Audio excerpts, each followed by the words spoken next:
ये समझ लीजिए उन लट्ठों पर उनके नाम लिखे थे, अगर कल कोई दिख जाता तो उनका इलाज है। उस पे वो लोग कह रहे हैं कि गुंडागर्दी कर रहे थे आप। गुंडागर्दी तो वो क्या करते हैं मॉब लिंचिंग के नाम पे?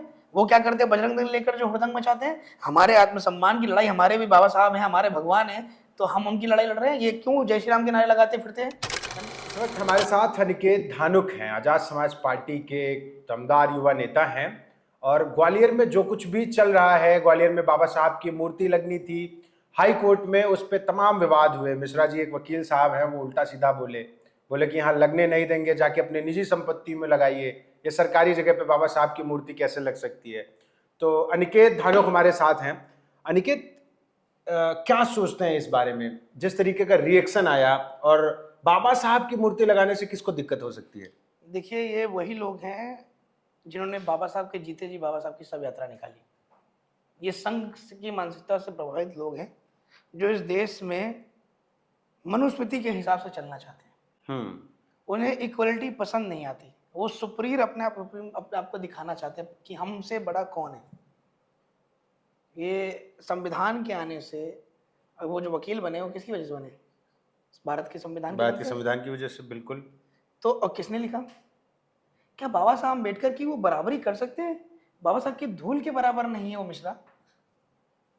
वो इतनी बात बोल रहा है कि बाबा साहब की प्रतिमा नहीं बचेगी, तोड़ देंगे। तो क्या हमारे लोग चुप बैठेंगे?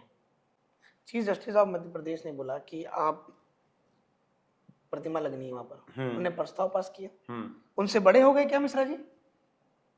ये उनसे बड़े हो गए मिश्रा जी कि आप बाबा साहब अम्बेडकर का अपमान कर रहे हैं? तो फिलहाल तो यही लग रहा है कि मिश्रा जी बड़े हैं ना। हाँ, बड़े हो सकते हैं, लेकिन किसी दिन कटघरे में भी खड़े मिलेंगे वो आपको, क्योंकि इस देश के अंदर बाबा साहब अम्बेडकर के अनुयायी करोड़ों संख्या में हैं। और डेमोक्रेसी कहती है जिसकी ज्यादा संख्या होगी उसकी ज्यादा बात होगी। तो अब जो है ये दौर चेंज हो गया है कि अब हम पुराने वाले लोग नहीं हैं कि हमारे ऊपर अत्याचार होगा, बाबा साहब की मूर्ति तोड़ जाएगी, हमारी बच्चों का बलात्कार होगा तो हम चुप बैठेंगे, हम ईंट का जवाब पत्थर दे देंगे। पिछले 10-15 दिनों से जो बात कह रहे हैं आप कि जिसकी संख्या ज्यादा होगी वो 3% लोग, आपके 85% तो भारी है, आपको पता है? मालूम मुझे। वो भारी इसलिए पड़ रहे हैं क्योंकि ये एक चुपके से ये कहते हैं कि दलित समाज के लोग जो हैं पढ़ते नहीं, पिछड़े समाज के लोग पढ़ते नहीं, इनमें योग्यताओं की कमी होती है। अगर योग्यता की कमी होती तो शिक्षा के द्वारा आप क्यों बंद करते? आप डरते थे कि ये शिक्षित हो जाएंगे तो ये आगे बढ़ जाएंगे, हमसे सवाल जवाब करेंगे। तो ये तो कॉलेज यही जो जैसे बने ना, ये तो कॉलेजियम सिस्टम के तहत ही जाते हैं ना। पर लोग गए तो थे लड़ने यार, वहाँ वो मारपीट हुई उनके साथ, बकायदा वीडियो वायरल है कि जो लोग गए थे भीमसेना और भीम आर्मी के लोग, उनके साथ मारपीट की। लोग हमारे लड़ रहे हैं। हम बाकी लोगों को भी कहना चाहते हैं कि इस लड़ाई में आप आइए। ये बाबा साहब के सम्मान की लड़ाई है। बाबा साहब ने आपको अपने सर पर रखा, अपनी नौकरी को, अपनी पोस्ट पर, अपने को जूते की नोक पे रखा। उन्होंने लात मार दी ऐसे बड़े बड़े पदों पर, उसके किसके खातिर? हमारे आपके खातिर। तो हम तो लड़ रहे हैं ना, हमें तो पता है ना बाबा साहब अम्बेडकर ने हमारे लिए कितना किया, बाबा साहब अम्बेडकर हमारे लिए क्या किए। तो हम तो लड़ रहे। भीम आर्मी समाज पार्टी के लोगों ने ग्वालियर में डीएम कार्यालय कल घेरा, और घेराव क्या, चैलेंज भी किया कि कौन वो मनुवादी, उनकी लठ पर सबके नाम लिखे थे हमारी लठ पर। लठों पर तेल लगा करके हमने सबके नाम लिखे थे कि आज आकर के कोई देखे, कोई आएगा तो देखिए हम वो नहीं देखेंगे। जो बाबा साहब अम्बेडकर का विरोधी होगा वो तो वकील भी नहीं होगा, क्योंकि वकालत भी जो कर रहा है बाबा साहब के संविधान के दम पे कर रहा है। ये समझ लीजिए उन लट्ठों पर उनके नाम लिखे थे, अगर कल कोई दिख जाता तो उनका इलाज है। तो वो लोग कह रहे हैं कि गुंडागर्दी कर रहे थे आप। गुंडागर्दी तो वो क्या करते हैं मॉब लिंचिंग के नाम पे? वो क्या करते हैं बजरंग दल लेकर जो हुड़दंग मचाते हैं? हमारे आत्मसम्मान की लड़ाई, हमारे भी बाबा साहब हैं, हमारे भगवान हैं, तो हम उनकी लड़ाई लड़ रहे हैं। ये क्यों जय श्री राम के नारे लगाते फिरते हैं, दंगे करते फिरते हैं? हम दंगे थोड़े कर रहे हैं, हम तो बाबा साहब के अपमान का बदला ले रहे हैं इनसे। इनका हिसाब होगा जल्दी। मतलब आप वो बाबा साहब की मूर्ति नहीं लगा, आप लठ लेके पहुंच जाएंगे? नहीं, लठ लेके नहीं पहुंचे, हम लोग पहले बात की है, लेकिन वो मूर्ति तोड़ने की बात कर रहे हैं। जब पानी सर से ऊपर होगा तो आप हाथ चलाएंगे ही चलाएंगे। हमने संवैधानिक तरीके से वहां पर डीएम कार्यालय पर ज्ञापन दिया, पुलिस ये तो हमें रोक रही है। पुलिस ना रोके तो नोकझोंक ना हो। वहां पर लठ तो इसलिए लेके गए कि ये तो भारत का संविधान कहता है कि आप पर कोई अटैक करे उसके बाद आप उनको करो। वहां पर तो अटैक हमारे लोगों पर भी पहले दिन पर हुआ, पहले दिन हमारे लोगों पर हमला हुआ। तो हम क्या डिफेंस में अपने लोगों के लठ लेके नहीं जा सकते थे? इस देश का, भारत का संविधान ही तो हमें सेल्फ डिफेंस की आजादी देता है। ये वकील जो कुंठित मानसिकता के लोग हैं, ऐसे मेरे 50 मैंने बहुत वकीलों से बात करी, तो उन्हीं की कम्युनिटी के जो वकील हैं वो तो विरोधी नहीं है उनके। मतलब अति करेंगे तो लठ लेके जाएंगे आप? बिल्कुल लठ लेके जाना पड़ेगा, अति करेंगे तो इलाज तो जरूरी ना। छूट तो सिर्फ एक बिरादरी को तलवार लहराने की है, आपको पता है? किसको? है एक, ये संविधान का युग है। देखिए ये संविधान का युग है, इसलिए ये जो आप कह रहे हैं छूट तो सिर्फ एक बिरादरी को है तलवार लेकर के, उन बिरादरी के वो लोगों जनसभा करते हैं तलवार लेके हाथ में। हाँ वो करते आप हैं। लोग लटवट लेके मत जाइए, गुंडा ही हो जाएगी फिर वो। अच्छा, वो जो कर रहे हैं देखिए उनकी सरकार है, वो लठ लेकर के जा रहे हैं या तलवार लेकर के जा रहे हैं तो गुंडागर्दी तो करेंगे, सरकार उनकी है। चंद मुट्ठी भर लोग है ना, तो ये डरपोक कौन है बताइए जरा, पुलिस का साथ कौन लेता है? अब आप आमने सामने अगर आके देखो एक बार, पुलिस का सहारा क्यों लेते हैं? ये बड़े बड़े लोगों को हमारे समाज के ईडी और एसटीएफ के द्वारा पीछे बैकडोर से ये हमारे लोगों को दफनाने की बात करते हैं, तो सामने आकर के आओ। मिश्रा जी का नाम लिखा था लाठी पे? बिल्कुल लिखा था, वकील साहब बहुत चिल्ला रहे थे। और एक सस्ता अजय दोगन जो वहाँ उसमें था, वो केसरिया वाला, हाँ विमल केसरी वाला, हाँ, वो उसका भी इलाज होगा जल्दी। हाँ ऐसे लोगों नाम को था लाठी छोड़ना। पे। हाँ बिल्कुल लाठी पे नाम था उनका, उनका भी नाम था, मिश्रा जी का भी नाम था, उन बाकी वकीलों का भी नाम था कि अगर आपने बाबा साहब का अपमान किया, क्योंकि देखो आज मैं यहाँ बोल पा रहा हूँ तो बाबा साहब की, मैं अमर नहीं हूँ जिंदगी परमानेंट यहाँ पर रहूंगा, ठीक है, जिंदगी होती है कुछ करने के लिए और कुछ कर जाने के लिए, तो ऐसा हमें करना है कि हमारे जो पुरखे हैं उनको भी सुकून की नींद है कि नहीं हमने ऐसी औलादें पैदा करी कि जो हमारे सम्मान की लड़ाई लड़ रहे हैं और इस कारवा को आगे बढ़ा। अच्छा, कुछ लोग कह रहे हैं कि बाबा साहब से ज्यादा जो है मेहनत BN राव ने की थी, सुना कि नहीं? पानी उठा के देते थे उन्हें। किसको? बाबा साहब को। अच्छा, पानी देते थे? बिल्कुल, इतनी तो हेल्प करी उन्होंने, क्या करी हेल्प? 70-75 साल बाद BN राव याद है उन्हें?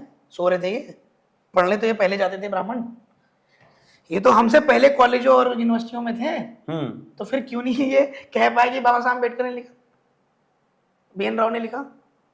मदद कर सकता है कोई भी किसी की, इसका मतलब ये नहीं कि उसको आप क्रेडिट दे दें। वो तो क्लेम कर रहे हैं, वो गए थे पता नहीं क्या। हाँ, एक हमारे भाई अमित यादव उन्होंने ये बात बोली थी कि जिस तरह भगवान बुद्ध को उन्होंने जब देखा कि पूरी दुनिया पूजने लगी भगवान बुद्ध को, भगवान बुद्ध के मार्ग पर चलने लगी, धम्म के मार्ग पर चलने लगी, तो उन्होंने विष्णु का अवतार बना लिया।